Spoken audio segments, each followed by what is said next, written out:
আওয়ামী লীগকে ১০ বছরের জন্য নিষিদ্ধ করা হবে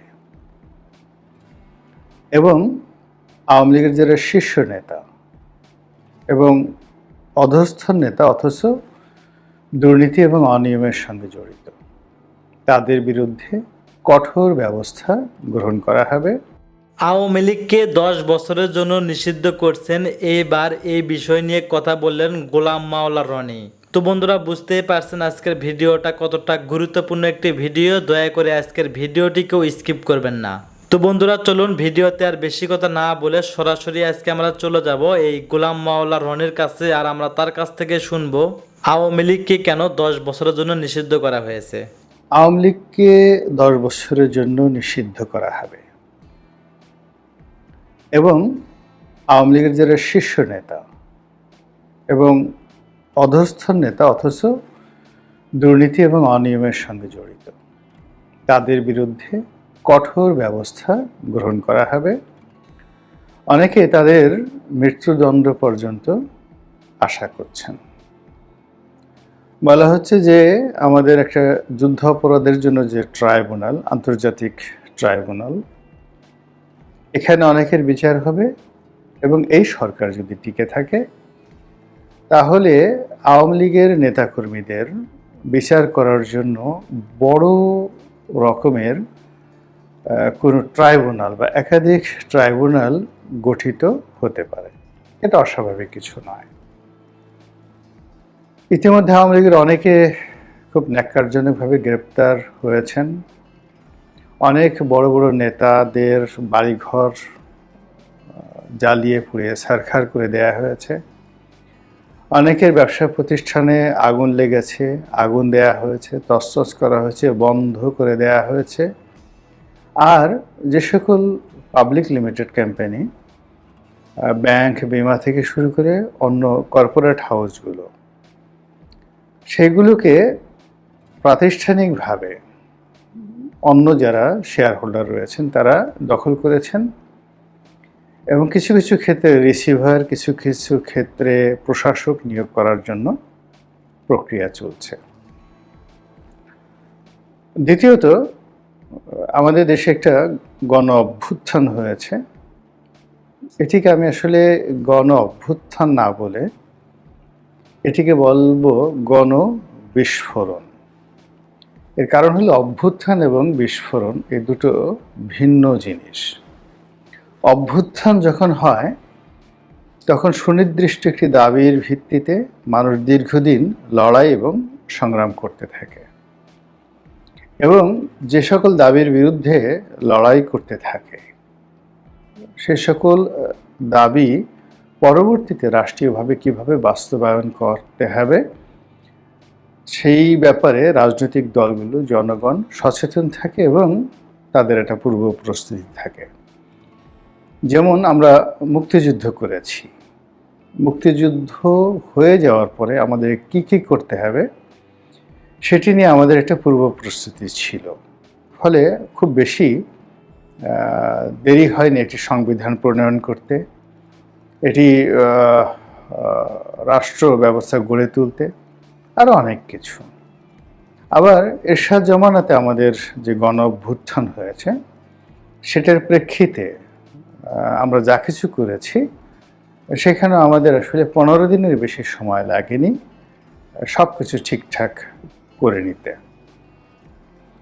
আর গণবিস্ফোরণটা হলো মানুষ যখন রাগ হয়ে কোনো একটি কাজ করে, দীর্ঘদিনের পুঞ্জীভূত ক্ষোভ, হতাশা, বেদনা, এগুলোর ফলে মানুষ যখন আশা হারিয়ে ফেলে, পরিকল্পনা হারিয়ে ফেলে, এমনকি অনেকে আত্মহত্যা করার মতো পর্যায়ে চলে যায়।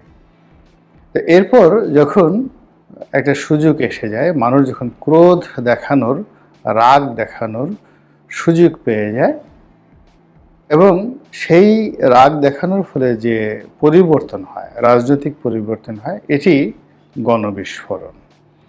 এখন আপনি যদি বাংলাদেশের এই সাম্প্রতিক সময়, যেটিকে কেউ দ্বিতীয় মুক্তিযুদ্ধ বলছেন, কেউ ছাত্র আন্দোলন বলছেন, কেউ গণ অভ্যুত্থান বলছেন, এটিকে আমি গণবিস্ফোরণ বলতে আগ্রহী। আমার কাছে গণবিস্ফোরণের চেয়ে অন্য কোনো কিছু মনে হচ্ছে না। এর কারণ হলো এই গণবিস্ফোরণের পর কি করতে হবে। আমাদের একজন শাসক লাগবে, একটি মন্ত্রিপরিষদ লাগবে, কাউকে বাদ দিতে হবে, কাউকে নিতে হবে। এ ব্যাপারে আমাদের কোনো রকম গ্রাউন্ড ওয়ার্ক কারোর নিকট ছিল না। এবং সিভিল ব্যুরোক্রেসি, মিলিটারি ব্যুরোক্রেসি থেকে শুরু করে জুডিশিয়ারি, মানে এই আন্দোলনের পক্ষে একটি শক্তি, সংঘবদ্ধ শক্তি ছিল না, যারা এই কাজগুলো সুন্দরভাবে করে রাখবে। তো সেইগুলো করতে না পারার কারণে কি হচ্ছে, একটি অপ্রত্যাশিত, একটি অভাবিত, এবং এখন মনে হচ্ছে কারো কারোর জন্য একেবারে অযাচিত কিছু মানুষজন ক্ষমতার একেবারে পাদপীঠে চলে এসেছেন। সরকারিভাবে অনেকে ক্ষমতাপ্রাপ্ত হয়েছেন, রাষ্ট্রীয়ভাবে অনেকে ক্ষমতাপ্রাপ্ত হয়েছেন, সামাজিক এবং রাজনৈতিকভাবে অনেকে ক্ষমতাপ্রাপ্ত হয়েছেন। ফলে সেই পাড়া মহল্লার যে চাঁদাবাজি, ঘাট দখল, বাস দখল, এইগুলোর সঙ্গে আপনি যদি সচিবালয়ের ঘটনার মিলানোর চেষ্টা করেন, অথবা সচিবালয়ের ঘটনার সঙ্গে যদি আপনি পুলিশ প্রশাসনের ঘটনা মিলানোর চেষ্টা করেন, বিচারাঙ্গনের ঘটনা মেলানোর চেষ্টা করেন, তারপর বুদ্ধিজীবী, সাহিত্যিক, সাংবাদিক, প্রেস ক্লাব থেকে শুরু করে ব্যাংক, বিমা, যে জায়গাগুলো রাষ্ট্র নিয়ন্ত্রণ করে, সেই জায়গাগুলোতে যদি আপনি সব কিছু মেলানোর চেষ্টা করেন, আপনি ভীষণ রকম হতাশ হবেন। ভীষণ রকম হতাশ হবেন এই কারণে যে একটির সঙ্গে আরেকটির আন্তঃসংযোগ নেই, মিল নেই। কোথাও বিএনপি ক্ষমতাধর, কোথাও জামাত ক্ষমতাধর, কোথাও সমন্বয়করা ক্ষমতাধর, কোথাও উপদেষ্টারা ক্ষমতাধর, কোথাও ডক্টর মোহাম্মদ ইউনূস ক্ষমতাধর, কোথাও বিএনপির লোক, মানে গ্রামীণ ব্যাংকের লোক ক্ষমতাধর, কোথাও চট্টগ্রামের লোক ক্ষমতাধর। সব মিলিয়ে একটি হ্যাপহ্যাজার্ড হযবরল অবস্থা তৈরি হয়েছে। এবং এই হযবরল অবস্থার মধ্যে কিছু আইন করার চেষ্টা করা হচ্ছে, কিছু সংস্কার করার চেষ্টা করা হচ্ছে, কিছু বুলি আওড়ানো হচ্ছে, বিদেশ থেকে লোন আনার চেষ্টা করা হচ্ছে, পরিস্থিতি সামাল দেওয়ার চেষ্টা করছে, কিছু ব্যাংকে লোন দেওয়ার চেষ্টা করা হচ্ছে, নানা রকম, কিন্তু কিছুতেই কোনো কিছু হচ্ছে না। এর ফলে বারবার শুধু আওয়ামী লীগের নাম আসছে। প্রচারণার একটা ভাষা আছে, পাবলিকেশন, তারপর অ্যাডভার্টাইজমেন্ট, এই দুটো শব্দ। তো প্রচারণা এবং প্রকাশনা, মানে এটা যেভাবেই হোক না কেন, ইতিবাচক বা নেতিবাচক যেভাবেই হোক না কেন, আলটিমেটলি এই জিনিসগুলো আপনার পক্ষে আসবে। এখন আপনি গালি দেওয়ার জন্য বলেন, কিংবা শাস্তি দেওয়ার জন্য বলেন, প্রশংসার জন্য বলেন, শেখ হাসিনা এবং আওয়ামী লীগ এই নামটি বাংলাদেশে যতবার উচ্চারিত হবে, ততই তাদের গুরুত্ব প্রমাণিত হবে এবং রাজনীতিতে তাদের পুনর্বাসন এবং ফিরে আসাটা অনিবার্য হয়ে পড়বে। এবং বাস্তবে ঘটনা কিন্তু সেদিকেই যাচ্ছে বলে আমার কাছে মনে হচ্ছে।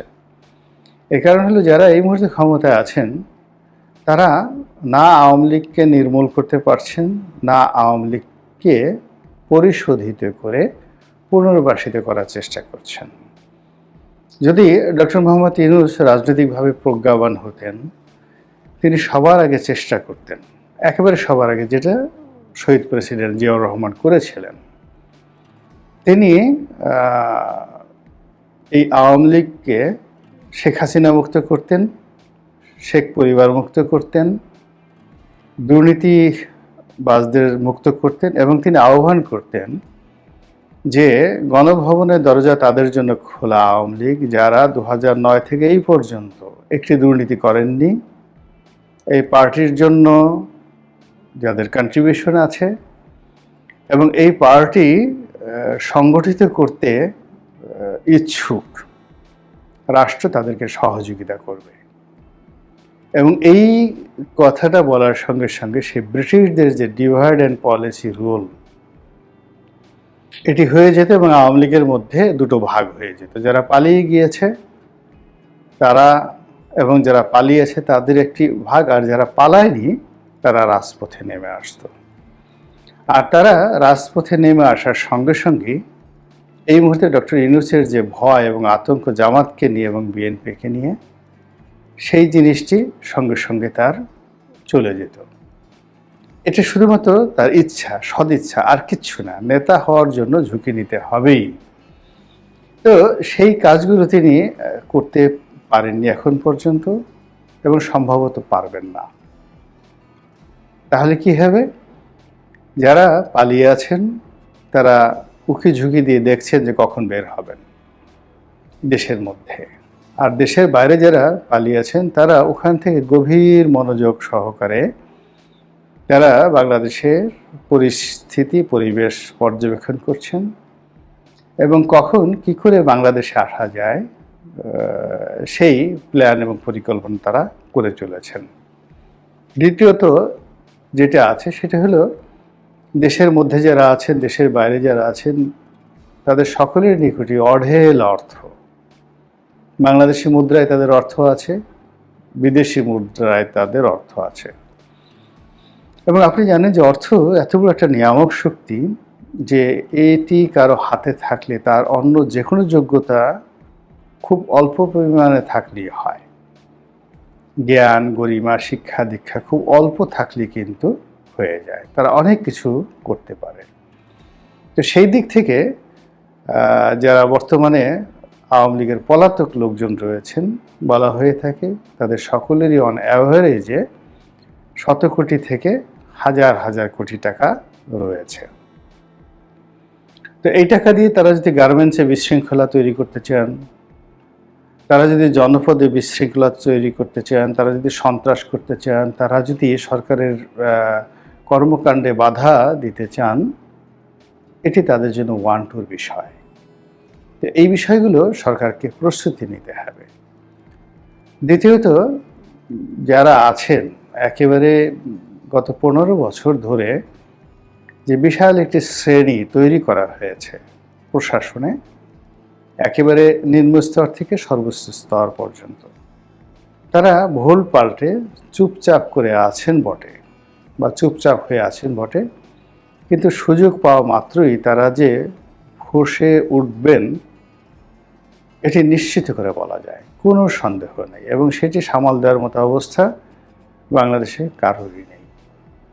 তো কাজেই এই ফুঁসে ওঠার জায়গা থেকে রক্ষা পাওয়ার জন্য যা যা করা দরকার সেই কাজগুলো কিন্তু ডক্টর মোহাম্মদ ইউনূস এখন পর্যন্ত শুরু করতে পারেননি। তিনি শেখ হাসিনার ফসিল, সেই ফসিলের উপর তিনি বসে আছেন।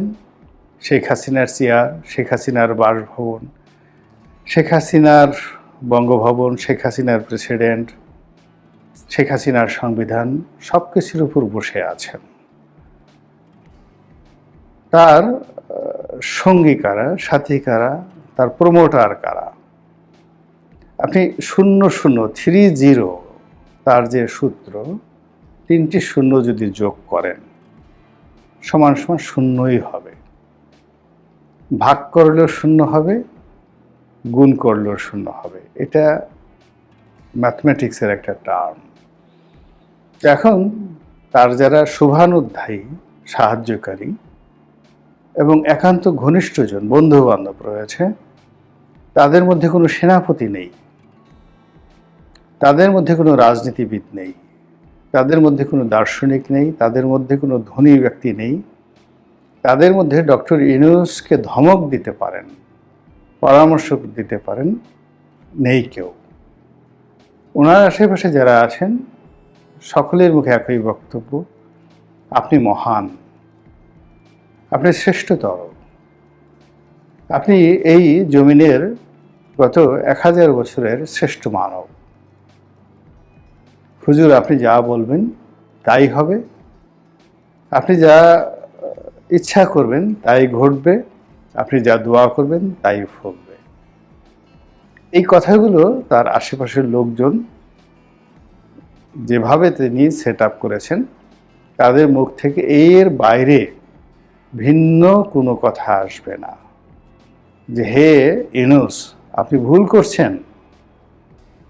এখন আমরা যারা বাইরে থেকে বলছি, সঙ্গত কারণে ডক্টর ইউনূসের কাছে এই বিষয়গুলোকে মনে হতে পারে যে চক্রান্ত, মনে হতে পারে অবন্ধুসুলভ আচরণ, মনে হতে পারে অসহযোগিতা ইত্যাদি। কিন্তু তার স্ত্রী, তার সন্তান, তার প্রিয়জন যখন তাকে এই ধরনের কোনো কথাবার্তা বলতেন, তার বন্ধুরা যখন এই কথাগুলো বলতেন, তার কষ্ট লাগতো বটে, কিন্তু তিনি একান্তে ভাবতেন এবং তার সেই ভাবনা থেকেই কিন্তু পরিবর্তন আসতো। কিন্তু তার এই ৮৬ বছর বয়স কিংবা ৮৮ বছর বয়স এবং দেশের যে অবস্থাটি তিনি পেয়েছেন, আমার কাছে মনে হচ্ছে গত ৫০ বছরের মধ্যে সবচেয়ে ক্রুশিয়াল একটা সময়। এই সময় এবং তার বয়স, তার সঙ্গে সঙ্গে সংকট, সীমাহীন সংকট, দৃশ্যমান এবং অদৃশ্য সংকট। এই সকল সংকট যদি তিনি সুষ্ঠুভাবে মোকাবেলা করতে না পারেন, তাহলে আওয়ামী লীগের যে পায়ের আওয়াজ, সেই পায়ের আওয়াজ ক্রমশ প্রবল থেকে প্রবলতর হবে এবং আওয়ামী লীগের পায়ের আওয়াজ যত বেশি প্রবল হবে, তিনি তত বেশি নিঃসঙ্গ হবেন। যত বেশি নিঃসঙ্গ হবেন, তত বেশি ভীত সন্ত্রস্ত হয়ে পড়বেন এবং যত বেশি ভীত সন্ত্রস্ত হয়ে পড়বেন, ততই তার কাজ করার স্পৃহা, উদ্যম, উদ্ভাবনী শক্তি সব কিছু। তো বন্ধুরা, এতক্ষণ আপনারা শুনলেন গোলাম মাওলা রনির বক্তব্য। এই গোলাম মাওলা রনির বক্তব্য শুনে আপনাদের কি মন্তব্য অবশ্যই কমেন্ট বক্সে কমেন্ট করতে ভুলবেন না। আর হ্যাঁ, এমন নিত্য নতুন আপডেট খবর সবার আগে পেতে এখনই আমাদের এই পিচ্চি সাকিব ইউটিউব চ্যানেলটি সাবস্ক্রাইব করুন।